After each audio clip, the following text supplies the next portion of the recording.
Magandang araw Pilipinas, narito po muli si Dubs Mas. Ito nga po ang content ngayon at muli po nagbabalik at ngayon po uli na paggawa ng content at naman po huwag po natin kalimutang mag-follow and mag-subscribe po kay si Rico Vlog. At ito nga po ay medyo ipapanik ang China dito dahil nga po sa kadahilan ng tatlong matataas na opisyal nagbula sa US ang handa po talagang suportahan ang bansang Pilipinas at yan ho ay talagang banta laban sa China. Ayan o, ganun ho katindi. At po inyo pong panoorin, ito po ay matinding palaisipan sa kanila dahil to alam naman po natin ang China hanggang ano lang po ang bulas ng pera. Hindi pa rin yan. Anumang klaseng pag-atake sa barko o sundalo ng Pilipinas ay maghuhudyat ng napakalaking giyera sa West Philippines Sea. Huwag mong balakang atakihin pa ang Pilipinas dahil po ang desisyon ng US na depensahan nito ang aming bansa sa anumang pag-atake mula sa India. Under Marcos, our alliance is stronger than ever. And today we'll discuss a whole-of-government vision for this alliance.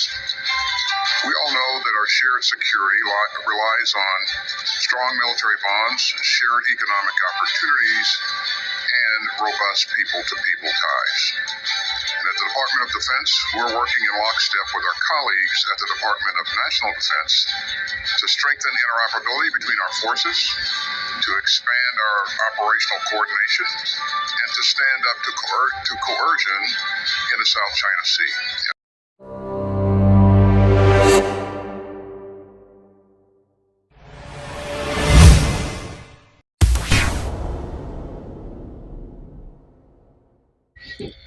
Ayan, at mabalik po tayo sa usapin pong China dahil nga po sa talaga naman na kita din naman natin na sila ay syempre para hindi naman sila mga pahiya at talaga namang kita na sila ay umaapila talaga dyan at pinaninindigan nila yan kahit sila ay nag-aagam-agam pero pinakikita din nila na sila ay hindi takot pero 100% ilang yan dahil unang-una hindi pa po sasapat ang kakayanan ng China. Yun po yung aking pananaw lamang.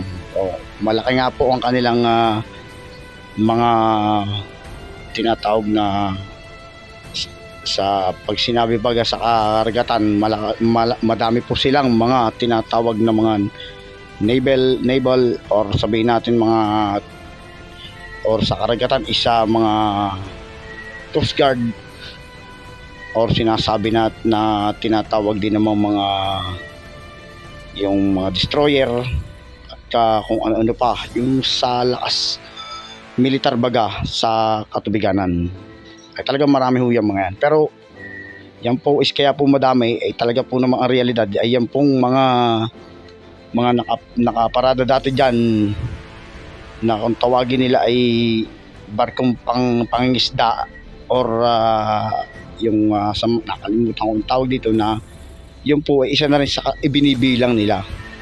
Wala naman pong ano dyan dahil unang-una naman po is yan naman po sila is talagang niluluko lang nila ang sarili at para nga namang makilala sila na pagsapit sa karagatan ay sila ho ang may malakas na pwersa pero pag po tayo maniwala doon at unang-una ho ay hindi po sila ganong kasanay. Wala po silang paano ko masasabi? Sila lang naman ang nagdi-drill hindi gaya ng bansang Amerika, maraming karanasan yan. Kaya yan ay may drill itinuturo ng Amerika ang mga makabagong pamamaraan or tinatawag taktika sa larangan ng digmaan lalo na po sa katubiganan. Yun po ang ano diyan. Kaya po meron tayong tinatawag na yung nung huling kabilang linggo is nag-drill ang Canada, Amerika at saka Pilipinas at ang Japan. Yun po yung tinatawag na anti-submarine drill na palabas po ng China dito isa sila ay hindi rin magpapailong ay magsasagwa din daw sila ng kanilang drill pero nung nag-umpisa na mag-drill ang bansang Pilipinas at ang Amerika at ang yung mga kalyadong bansa ay wala naman pong nakita kundi dadalawang tinatawag dito barko ng China na napakalayo pa, nakamasid lang sila. Kaya po alam naman ni Xi Jinping yan na talaga pong tatagilid sila pag po sila ay gumawa ng maling hakbang dyan. At ito na lang po pati, sa madaling salita lang po, napakatagal na po niyang binabantaan ang Taiwan. 7 dekada na. Pero ba't hindi nila magera-gera? Dahil pag alam ng China na papalag at medyo malakas ang kakampi ng kanilang ilang huyang mga yan. At ayaw ko naman talaga ng digmaan dahil sa to lang ho. Sino bang may gusto niyan? Lahat to kawawa ho dyan. Pero sa isang banda naman, na once na ikaw ay inaapi, binubuli, wala ang problema yan. Pero yung madamay ang pamilya mo, yun ang hindi natin matatanggap. Dahil kahit isa kang matahimik na tao at pag ang pamilya mo na napahamak diyan, yun ho, baka ho hindi nila para ho malaman nila na ang dugong Pilipino ay hindi, wala po yung inaatrasan. Yun po, handa po sa masaktan para po sa pamilya at sa bayan. Yun lang po.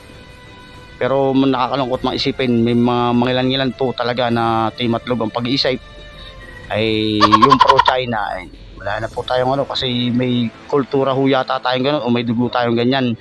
Kahit mali nang iniidolo ay sama pa rin sila. Ay hindi ba nila alam, sila ba ay makakaligtas once na sinakop tayo ng China o gerahin tayo ng China? Yan pa sila ang uunahin dahil yung mga yan ay sasabihin ay traitor sa bayan, nag-traitor sa kanilang bayan ay tayo pa kaya hindi pagkalulo niyan. Kaya yung mga yan ang unang tutudasin malamang sa malamang. Yun ho. At ito naman po isa, tayo ho ay mamulat sa isipan natin na yan ho ay dapat talaga natin ipaglalaban yung West Philippine Sea dahil po sa UNCLOS naman talagang pangitan na tayo ay kumbaga sa kung nanalo diyan. Kaya wag natin yan tatalikuran or aatrasan, ilaban natin yan dahil unang-una ho nasa legal ho tayo at yung pong China ang nasa illegal. Kaya ho yung nabalitaan ko sa TV5 na nangyari nga kay Tatay Diggs na yung gentleman agreement na inumpisa niya ni Hanny Roque na pinatatanggihan naman ni nung isang abogado na si Panelo.